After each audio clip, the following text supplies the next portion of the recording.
ನಮಸ್ಕಾರ ಸ್ನೇಹಿತರೆ, ಸಿಂಪಲ್ ಆಗಿ ಮಸಾಲಾ ರೈಸನ್ನು ಮಾಡೋದು ಯಾವ ಥರ ಅಂತ ನೋಡೋಣ. ನಾನಿಲ್ಲಿ ಶುಂಠಿಯನ್ನು ಮಿಕ್ಸಿ ಜಾರ್ಗೆ ಹಾಕ್ತಾ ಇದ್ದೀನಿ.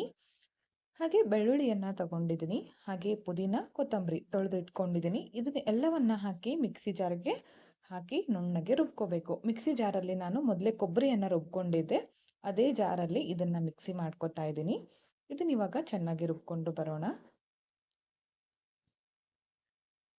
ಇದಕ್ಕೆ ಒಂದು ಚಿಟಿಕೆಯಷ್ಟು ಉಪ್ಪನ್ನು ಹಾಕ್ಕೊಳ್ಳಿ. ಹಾಕಿ ನುಣ್ಣಗೆ ರುಬ್ಕೋಬೇಕು. ಸಿಂಪಲ್ ಆಗಿದೆ, ಕಡಿಮೆ ಸಮಯದಲ್ಲಿ ಮಾಡ್ಕೋಬೋದು. ಸ್ವಲ್ಪ ನೀರನ್ನು ಹಾಕಿ ಮಾಡ್ಕೋತೀನಿ, ಅವಾಗ ಬೇಗ ಆಗ್ಬಿಡುತ್ತೆ. ನೋಡಿ, ಈ ಥರ ನುಣ್ಣಗೆ ರುಬ್ಕೊಂಡಿದ್ದೀನಿ. ನೆಕ್ಸ್ಟ್ ಇವಾಗ ಗ್ಯಾಸ್ ಮೇಲೆ ಒಂದು ಪಾತ್ರೆನ ಇಟ್ಕೊಂಡಿದ್ದೀನಿ. ಅದು ಕಾದ್ಮೇಲೆ ನಾನು ಇದಕ್ಕೆ ಎಣ್ಣೆಯನ್ನು ಹಾಕ್ತಾ ಇದ್ದೀನಿ. 2 ಚಮಚದಷ್ಟು ಎಣ್ಣೆನ ಹಾಕ್ತಾ ಇದ್ದೀನಿ. ಎಣ್ಣೆ ಕಾದ್ಮೇಲೆ ಇದಕ್ಕೆ ನಾನು ಚಕ್ಕೆ, ಲವಂಗ, ಮೆಣಸು, ಸಾಜೀರ ಇದೆಲ್ಲವನ್ನ ಹಾಕ್ತಾ ಇದ್ದೀನಿ. ಜಾಸ್ತಿ ಹಾಕ್ತಾ ಇಲ್ಲ, ಸ್ವಲ್ಪ ಪ್ರಮಾಣದಲ್ಲಿ ಹಾಕ್ತಾ ಇದ್ದೀನಿ. ಹಾಗೆ ಒಂದು ಈ ಥರ ಎಲೆನ ತಗೊಂಡಿದ್ದೀನಿ, ಮಸಾಲೆ ಎಲೆ. ಮತ್ತು ಒಂದು 2ರಿಂದ 3 ಈರುಳ್ಳಿಯನ್ನು ಹಾಕ್ಕೋಬೋದು. ಮೀಡಿಯಮ್ ಸೈಜ್ ಇದ್ದರೆ 3 ಹಾಕ್ಕೊಳ್ಳಿ, ಇಲ್ಲಾಂದರೆ 2. ರೈಸ್ ಎಷ್ಟು ತಗೋತೀರೋ ಅದರ ಮೇಲೆ ಡಿಪೆಂಡು. ಅದಕ್ಕೆ ಸ್ವಲ್ಪ ಉಪ್ಪನ್ನು ಹಾಕ್ತೀನಿ. ಉಪ್ಪು ಹಾಕಿ ಈರುಳ್ಳಿ ಫ್ರೈ ಮಾಡೋದ್ರಿಂದ ಬೇಗನೆ ಫ್ರೈ ಆಗುತ್ತೆ. ಈರುಳ್ಳಿ ಪೂರ್ತಿಯಾಗಿ ಬ್ರೌನ್ ಕಲರ್ ಬರಬೇಕು, ಅಲ್ಲಿವರೆಗೂ ಫ್ರೈ ಮಾಡ್ಕೊಳ್ಳಿ.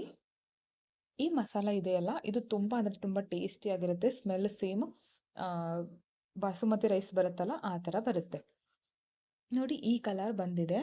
ಈ ಕಲರ್ ಬಂದಮೇಲೆ ಈಗ ಮಿಕ್ಸಿಗೆ ಹಾಕ್ಕೊಂಡಿದ್ನಲ್ಲ, ಈ ಮಿಶ್ರಣವನ್ನು ಒಂದು 2 ಚಮಚದಷ್ಟು ಹಾಕ್ತೀನಿ. ಅಲ್ಲ, ಬೆಳ್ಳುಳ್ಳಿ ಮತ್ತು ಪುದೀನ ಕೊತ್ತಂಬರಿ ಪೇಸ್ಟ್ ಇತ್ತಲ್ಲ, ಅದನ್ನು ಒಂದು 2 ಸ್ಪೂನಷ್ಟು ಹಾಕಿದ್ದೀನಿ. ರೈಸ್ ಜಾಸ್ತಿ ತೊಗೊಂಡ್ರೆ ಇನ್ನೂ ಜಾಸ್ತಿ ಕೂಡ ಹಾಕ್ಕೋಬೋದು. ಹಸಿ ವಾಸನೆ ಹೋಗೋವರೆಗೂ ಫ್ರೈ ಮಾಡ್ಕೊಳ್ಳಿ. ನಾನಿಲ್ಲಿ ಅಕ್ಕಿಯನ್ನು ನೆನೆಸಿಟ್ಕೊಂಡಿದ್ದೆ. ನಾನು ಅಕ್ಕಿ ಇಷ್ಟೇ ಅಂತ ಹೇಳೋಲ್ಲ, ಆದರೆ ನಾನು ಅಕ್ಕಿಗೆ ಯಾವ ಥರ ನೀರನ್ನು ತೊಗೋತಾ ಇದ್ದೀನಿ ಅಂತ ಹೇಳ್ತೀನಿ. ನಮ್ಮ ಮಿಡಲ್ ಫಿಂಗರ್ ಇರುತ್ತಲ್ಲ, ಅದು ಕರೆಕ್ಟಾಗಿ ಈ ಲೈನ್ಗೆ ಬರಬೇಕು. ಅಕ್ಕಿ ಮೇಲ್ಗಡೆ ನಿಮ್ಮ ಬೊಟ್ಟನ್ನು ಇಟ್ಟಾಗ ಇಷ್ಟು ಇದ್ದರೆ ಕರೆಕ್ಟಾಗಿ ಮೆಜರ್ಮೆಂಟ್ ಬರುತ್ತೆ. ಬೇಕಿದ್ರೆ ಟ್ರೈ ಮಾಡಿ ನೋಡಿ. ಅಷ್ಟು ಮೆಜರ್ಮೆಂಟಲ್ಲಿ ನಾನು ನೀರನ್ನು ತಗೊಂಡು ಅಕ್ಕಿಯನ್ನು ಎಲ್ಲವನ್ನ ಹಾಕಿ ಇವಾಗ ಮಿಕ್ಸ್ ಮಾಡ್ಕೋತೀನಿ. ನಾವು ಈರುಳ್ಳಿಯಲ್ಲಿ ಸ್ವಲ್ಪ ಉಪ್ಪನ್ನು ಹಾಕಿರೋದ್ರಿಂದ ಇದಕ್ಕೆ ಇನ್ನೂ ಸ್ವಲ್ಪ ಉಪ್ಪನ್ನು ರುಚಿಗೆ ಎಷ್ಟು ಬೇಕೋ ನೋಡಿಕೊಂಡು ಹಾಕ್ಕೋಬೇಕು. ಉಪ್ಪನ್ನು ಹಾಕಿದ ಮೇಲೆ ಚೆನ್ನಾಗಿ ಮಿಕ್ಸ್ ಮಾಡ್ಕೊಳ್ಳಿ. ಸಿಂಪಲ್ ಆಗಿದೆ, ಯಾವುದೇ ರೀತಿಯ ತರಕಾರಿ ಬೇಡ ಅನ್ನೋರಿಗೆ ಈ ಥರ ಸಿಂಪಲ್ ಆಗಿ ಬರೀ ಈರುಳ್ಳಿಯನ್ನು ಹಾಕಿ ಮಾಡಿಕೊಡಿ, ತುಂಬ ಟೇಸ್ಟಿಯಾಗಿರುತ್ತೆ. ನಾನು ಇದನ್ನು ಪೂರ್ತಿಯಾಗಿ ನೀರು ಖಾಲಿ ಆದಮೇಲೆ ಒಂದು 5 ನಿಮಿಷ ಸಣ್ಣ ಉರಿಯಲ್ಲಿ ಇಟ್ಕೊಂಡು ಇವಾಗ ಗ್ಯಾಸನ್ನು ಆಫ್ ಮಾಡ್ಕೊಂಡಿದ್ದೀನಿ. ಈ ಥರ ಬಂದಿದೆ, ಉದುರುವಾಗಿ ತುಂಬಾ ಚೆನ್ನಾಗಿ ಬಂದಿತ್ತು.